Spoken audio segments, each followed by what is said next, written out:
Hello everyone, welcome back. You're watching Empyrion Galactic Survival episode 200. I'm Enigmius and today the USS Discovery build continues. We're working on the nacelles and this is turning out to be quite the exercise in things you never even thought of. Trying to make everything fit together. The design for the nacelles on the Discovery is very simple. It's got certain elegant aspects to it, some nice soft curves. I think they're really neat, but when it comes to translating those kinds of things into the game, sometimes they're a little bit tricky. They're just that's the way they are, and there's not much you can do about it. We started off, of course, we did the layout, so now we've got all of these red and yellow blocks showing us basically where the profiles are for all the different angles that you might be viewing it from above, from the side, and from the front. And the goal is to make everything come together and look as accurate as we can make it. And even if we can't make it especially accurate, at least having it look fairly decent. That's basically what it amounts to. I'm not going to be so sticky on this and trying to get it picture perfect, because it just may not even be possible. You never know. So in the last episode, we did the front section of the nacelle, and that was it.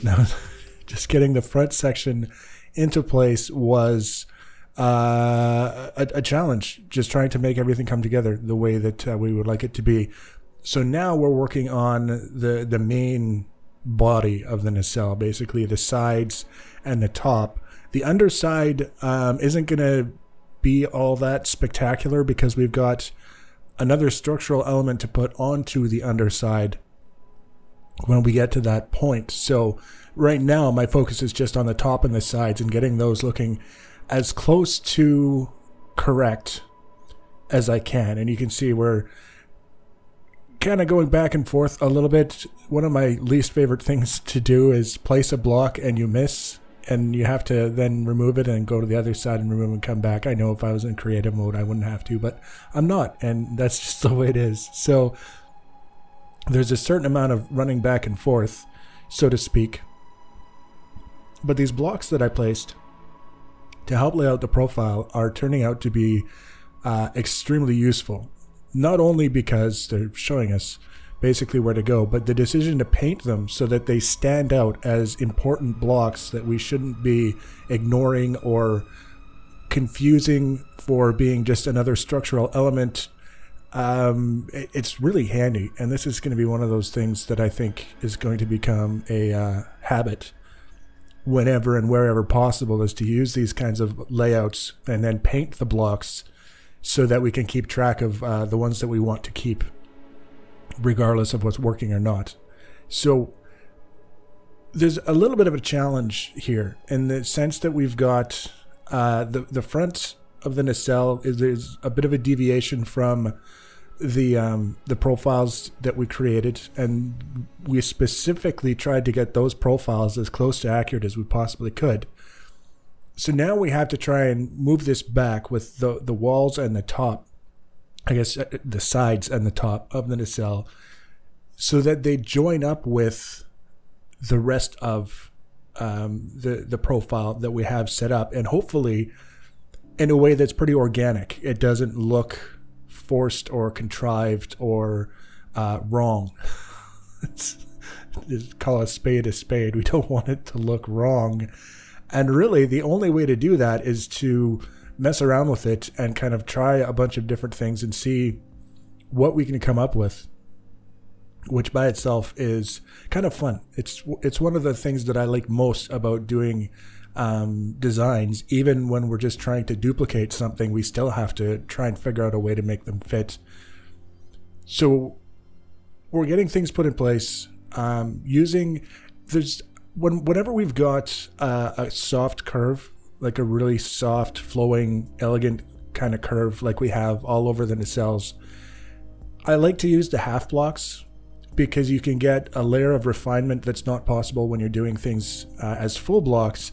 The downside to using the half blocks, as I think I mentioned in the last episode, and of course I'm certain I've mentioned in the past, is that you have fewer options in terms of blocks that you can use with them in order to make everything fit together. So it's a trade-off. If you can make it work, you get a more elegant sort of structure with more gentle transitions than if you were to use strictly full blocks, but you run the risk of not being able to make it work because you don't have the variety of blocks available to you in order to make everything come together. I'm not 100% clear on why they wouldn't give us outside corner blocks for like the 22.5 degree slopes and the 45 degree angles. 45 degree angles we have, but the 22.5 degree slopes, we don't have the outside corners yet. We've got the inside corners, and we've discussed to the point of nausea the challenges of using those inside corners, because sometimes they just don't really fit in the places that you might like, usually because it would work better with an outside corner that you don't have. So we're just kind of working with the limited selection of blocks we have, and you can already see just that little forward section, how gradual that transition is from one to the other. And that's kind of the reason why I'm doing it is to get that nice gradual transition. And what I realized after I finished that front section that we just finished working on was that I would probably get farther with better results if I started working from the middle back to or towards the front. So go from the middle towards the front and get that all taken care of, and then when we're done there, we'll go from the middle and work towards the back. And with any luck, that would be a little bit easier than working from the front and trying to go back. It just was, I didn't feel comfortable at all that we were headed in the right direction with the profiles that we were getting relative to the ones that we had laid out. We were already, like I say, deviating on the front from what those profiles should be. And it's kind of hard to get a feel for where you're going when it's so far away. That profile that you're looking at is like literally 70, 80 blocks away, and you can't, you can't translate that to what you're doing on the front very easily. So we go from the middle and work our way to the front, and hopefully the thinking was that we'll be able to make that transition, and it'll be a much better sort of situation, and everything will work out for the best. That was the goal. But as you can see, it's fairly straightforward. We've got two things that I'm looking at as I'm, working our way towards the front. We've got the profile looking from the top down, and then we've got the profile looking from the side, and they don't line up. So there are going to be places where we transition from the side profile. It's going to go slope down a little bit, so we transition in a specific point based on the measurements that we took and how we translated that into the game. And then we are also looking at it from the top down, and that's also kind of sloping gradually from the middle. It kind of goes in a little bit, so then the front is more narrow than the middle section by a little bit, not by a lot, but just by a little bit. So there's those two transitions that are happening, and like I say, they don't line up. So you'll have a transition on the top where it goes down a little bit, and then you'll have a transition on the side where it goes in a little bit, and then in between we kind of have to make them merge together. And again, aiming for something that's sort of organic and natural looking, which is not necessarily going to be the case with the first thing that we try. So we do what we can, removing a lot of the things that we just did as we realized that they just aren't going to fit, they aren't going to work the way that we had hoped that they would. But for some reason, it seems a little bit easier doing this from the middle to the front. Even removing things as we go that we had already done, it doesn't seem like we have to remove as much or as often. We can remove a little bit, and then we can go back to work, and we get these little successes along the way that make it a little bit easier to stomach the idea of removing a little bit more. You can see how it's basically coming together. We're moving forward, we're transitioning in where we have to. Even though we're not able to do like really smooth transitions right now, I decided to just block it in, and then later on, if I look at it and come up with a way to do a more refined transition, that's fine. But because the transitions we've got are just a half block in thickness, they're not really that bad, just left as they are. So there was that element as well. And now we come to this point where everything has to sort of fit together. And this is where, I mean, it could have been worse, I guess.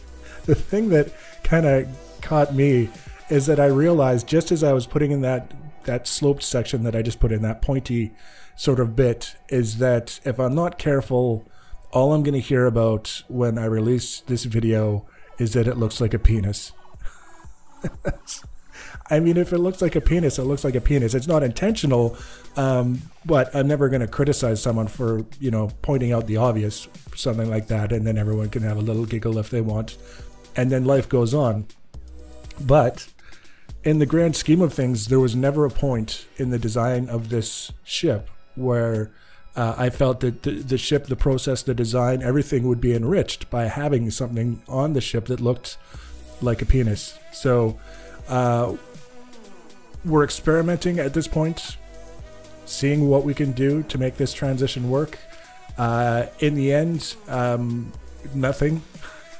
There's nothing we can do to make this transition work to my satisfaction. So the next episode, we're going to be back. We're not going to have to remove the entire front of the nacelle. We're just going to clear away a little bit so that we can follow the necessary transitions on the sides and the top and have them come together on the front of the nacelle in a way that has that hopefully organic shape to it, what we were aiming for all along.